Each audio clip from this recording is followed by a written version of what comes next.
right, so get ready to dive deep because today we are taking a look at the philosophical side of Blade Runner. And wow, you really went all out. You didn't just send over the movies. Oh no, we've got articles, film analysis even, like Reddit threads to unpack. Yeah, it's a really fascinating world to explore, and it's especially relevant now that all these questions about AI and what it means to be human are becoming less like science fiction and more like, real life. Yeah, for sure. So like our mission today, if we choose to accept it, is to figure out what makes someone more human than human. You know, that iconic Tyrell Corporation line. We're not talking about just being human. They're going for something more. Yeah, it's like such a brilliant phrase, right? Because it suggests that being human isn't just about biology. There's got to be something more to it. And that's when things get really interesting. One of the articles you sent me actually dives into transhumanism, which is essentially the idea of using technology to enhance humanity, Things like genetic engineering, bioengineering, even uploading consciousness. So like humans 2.0. Exactly. It's all aimed at reaching this post-human state. That's wild. Mm. But isn't it ironic? I mean, this whole drive to use technology to, like, overcome our limits, that seems pretty human to me. Absolutely. The article actually points out how much of transhumanist thought is actually rooted in humanism. It's still about this, this age-old desire for perfection, but now we're just trying to achieve it through technology. It's like taking Descartes' idea, that the mind reigns supreme and kind of giving it this high-tech makeover. Okay, whoa, that's a lot to unpack, but it really sets the stage for Blade Runner. And since we're already talking about philosophy and Descartes, let's talk about Rachel, the replicant from the original film. She doesn't even know she's a replicant at first, right? Right. She's got these implanted memories from the Tyrell Corporation, this whole made-up past that she just completely believes is her own. And then Deckard, he gives her the Voight-Kemp test, which is like this super advanced lie detector. And it's designed to spot replicants by, like, measuring their emotional responses. It's how they figure out what's real and what's not. And when she finds out the truth, well, it's not just about discovering that she's a replicant. It's like her whole world just shatters. Exactly. Her entire reality is shattered. Yeah, and it's heartbreaking. She, like, grieves for this human life she thought she had, this life that wasn't even real. But the thing is, the emotions she's feeling, those are totally real. Absolutely. It makes you think about what's more powerful, the memories themselves or the emotions they cause, even if those memories are essentially artificial. It's a great question. And it's not even just grief, right? She shows empathy, especially after she, kills to protect Deckard. It's this capacity for, like, really complex emotions that I think makes her character so fascinating. For sure. It really challenges how we define human. Absolutely. It really blurs the lines. And it makes you really question that line from Deckard to Tyrell. Yeah. How can it not know what it is? As if self-awareness is just something you just, like, automatically have. But is it? Really, even for us, real human self-awareness is a process. It's not like a light switch you just flip on. This whole idea of questioning your own nature, isn't that, like, inherently human? It's a question philosophers have been trying to figure out forever, and Blade Runner just throws us right into the middle of it. Yeah, it does. But, maybe we should switch gears a bit and jump into Blade Runner 2049 to talk about Joy, Officer K's AI companion. Talk about a complicated relationship. Oh, for sure. And there's this fascinating detail that someone on Reddit pointed out. I thought it was really interesting.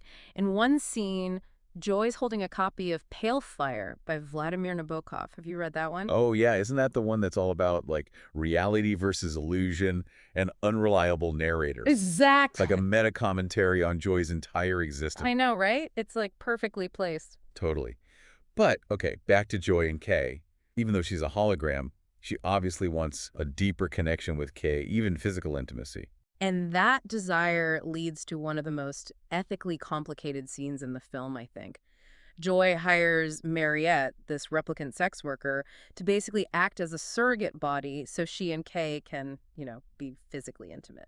Yeah, I'm honestly still processing that whole scene. It's like it just blurs all these lines between consent and exploitation and even love. It's kind of uncomfortable because it forces us to think about how we define what's real in a world where technology can basically simulate emotions and relationships. Yeah, it really makes you question it. This really makes me think about Dr. Anna Stelline, the woman who designs those incredibly detailed memories for the replicants. Imagine holding, like, someone's entire reality in your hands. That's a lot of responsibility. It really is. Right. And what's heartbreaking about her character is that she creates these really rich, detailed pasts for these replicants, but she lives in almost total isolation. She has a compromised immune system, so she's basically confined to this sterile environment, cut off from the world she's helping to create. Wow, that's really heavy. Yeah. She makes these vivid memories, and she seems to believe that these memories can trigger real human responses. But she can't experience that richness of human interaction in the same way because of her illness. It's ironic, isn't It it? really makes you wonder what she would think about Joy and Kay's relationship, this like deep yearning for a real connection when she's surrounded by, simulated ones. It's a fascinating thought experiment. And, it all circles back to one of Blade Runner's core themes, the power of memory. Not just remembering things, but how memories, whether they're real or implanted, shape us, how we feel, how we see the world. Which brings us to Officer K in 2049 Yeah. and his search for identity. That memory, the wooden horse, it's so vivid, so seemingly important. He really thinks he could be that miracle child, a replicant who was actually born. Oh, totally. And it's such a clever plot device. We're set up to believe that this wooden horse, with the inscription, is like the symbol of K being unique, that he's more than just a replicant. And when we find out that memory actually belonged to Dr. Stelina, It's heartbreaking, right? it's devastating, especially for K. But in that moment when he realizes that it wasn't his memory, there's this incredible grace. Absolutely. He accepts that he's just a replicant, but he still chooses to be compassionate. That choice, that's what's so powerful about him. Yeah. And maybe that's part of what it means to be more human than human. It's not about where you come from, but the choices you make. But here's the thing. It's really hard to feel optimistic when you see how messed up the world of Blade Runner is. It's true. The corporations in Blade Runner, they're not just background noise. They're practically characters themselves. And definitely not the good kind. Oh, definitely not. Whether it's Tyrell in the original or Wallace in 2049, they're playing that classic evil corporation role. But I feel like it goes deeper than that. Oh, for sure. These corporations are all about profit. They're willing to exploit anyone, humans and replicants, to get what they want. And honestly, the environment is basically on the brink of collapse because of them. They created this dystopia that all the characters are stuck in. And the worst part, it's not just environmental destruction or economic exploitation. These corporations are perpetuating some really messed up social dynamics, too. The way female replicants are treated, used as pleasure models like praise or even joy, as this digital companion. It just makes you question if these corporations have made any progress at all. It's a really disturbing thought, isn't it? It seems like they've just taken technology and weaponized it to, reinforce these existing power structures and inequalities, especially when it comes to gender. Yeah, definitely not a great look for the future. Okay, so we've talked about transhumanism, replicants dealing with their identities, the power of memory, evil corporations, even some really messed up gender dynamics. That's a lot. And we haven't even touched on some of the other stuff you shared. We've got a lot more to cover. We do. Okay, listeners, be sure to come back for part 2, where we go even deeper into the world of Blade Runner. Talking about all of this, it really makes you think about that, unsettling feeling that Blade Runner taps into that uncanny valley thing. Oh, absolutely. It's incredibly effective. Like that feeling of unease when something looks human, acts human, but it's just... A little bit off. Yeah, like something's not quite right. Yeah. Yes, exactly. Like our brains are trying to figure out what we're seeing compared to, what we expect a human to be like, and when it doesn't match up, it's like a biological alarm bell. Total. And the films, they really play with that, especially with the replicants. They look like us, talk like us, they even have memories like us, but there's always that lingering question, right? Are they really like us? Yeah. And I think that question is what makes the whole debate about Deckard being a replicant so fascinating. Oh my gosh, yes. That is the question that has been driving fans crazy for decades. It's true. It's like the film intentionally makes it unclear, makes us question what's real and what's not. Right. Do you think the filmmakers wanted it to be ambiguous like that? Or did they just stumble onto something much, much deeper? It's interesting. Even Philip K. Dick, who wrote the book Do Androids Dream of Electric Sheep? The book that inspired the movie, he actually had thoughts on it. He believed Deckard was human.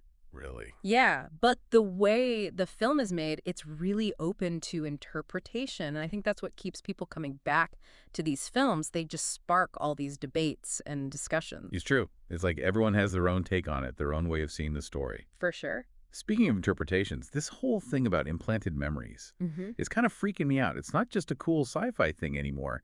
We're seeing the very beginnings of memory manipulation technology now. It's true, and it's bringing up a lot of ethical questions. In the world of Blade Runner, implanted memories are definitely a way to control people. It's how the Tyrell Corporation stops replicants from questioning their place, their purpose. Like, they're given a sense of self, but it's on someone else's terms. Ooh, that's giving me chills. But then there's Dr. Stelline.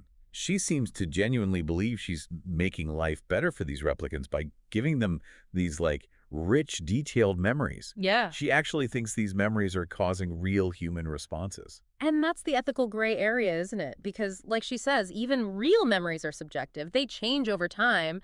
And let's be real, our memories can be totally unreliable. That's true. So are implanted memories really that different from the ones we create ourselves? Whoa, okay. Mind blown. It's like the whole nature versus nurture debate, but with memory. Are we who we are because of what we've experienced or because of the memories we have, regardless of whether they're real or, implanted? That's a huge question, and it goes way beyond a Blade Runner. If you can manipulate memory, can you change a person's whole identity, their values, their morals? Yeah. It's a lot of responsibility to even think about. You are not kidding. This is getting a little too real for me. Let's get back to something a little more hopeful, like Kay's story in 2049. He starts out thinking he might be this, like, chosen one. But then he realizes that real purpose comes from the choices he makes, not from where he came from. Right, his origin story. It's powerful. It's a classic hero's journey, but with a twist. He finds fulfillment not in fulfilling some prophecy, but in choosing to be compassionate even after he realizes he's not the one. That's a powerful message for anyone, replicant or not. He's like the anti-Luke Skywalker. Totally. He chooses free will over destiny. I love that. But it's still hard to stay optimistic when you see how those corporations operate. Sure, Kay might find his own sense of purpose, but the whole system is still rigged against him, against all replicants. They're in control, and it's not like they're using that power for good. Yeah, no argument there. I mean, the films make that very clear. These corporations are calling all the shots. They're greedy, they're exploiting humans and replicants, and they're the reason why there's this environmental disaster looming over everything. The whole system is built on taking advantage of others. And, like, we can't forget how they're using those female replicants. It's just so wrong. As pleasure models. Yeah, it's awful. It shows how these corporations just don't value anyone who is different. They just see them as objects. It's true. It shows how technological advancements don't always mean that society is progressing, too. In Blade Runner, it seems like they've used technology to make existing inequalities even worse, especially when it comes to gender. It's a scary thought. Okay, so we've covered a lot. We've talked about the uncanny valley, the ethics of implanted memories, Kay's journey of self-discovery, and how these powerful corporations are, well, not so great. Yeah, we've been through a lot. Where do we even go from here? It's pretty amazing how these themes from Blade Runner are still relevant today. I mean, the original theme came out in 1982, and here we are all these years later still thinking about the same questions about technology, humanity, and what the future holds. It really makes you wonder if our world will be anything like Blade Runner in a few decades. It's a scary thought, but it's also what makes good science fiction so powerful. It's not just about, robots and spaceships. It's about holding up a mirror to ourselves, to our own anxieties. And Blade Runner does that so well, even the way it looks.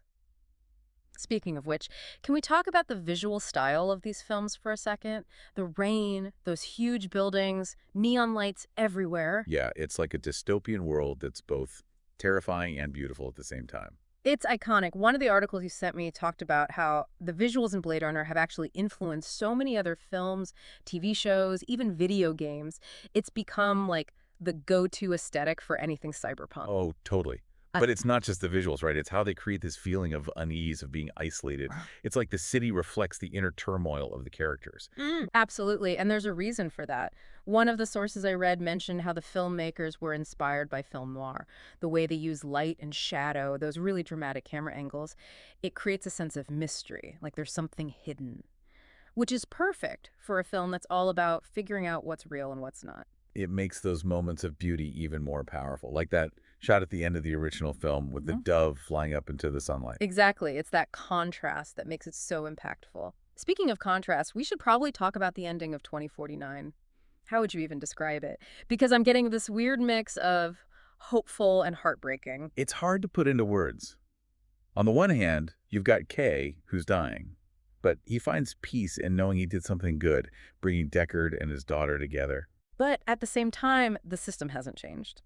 Replicants are still fighting for basic rights, still treated like property. So even though K made a difference, there's still a long way to go. It's like this bittersweet reminder that even in a messed up world, your choices still matter. They might not fix everything, but they show that it's still possible to fight back, even if it's in small ways. It's a call to action, I think. It reminds us that we all have a role to play in shaping the future.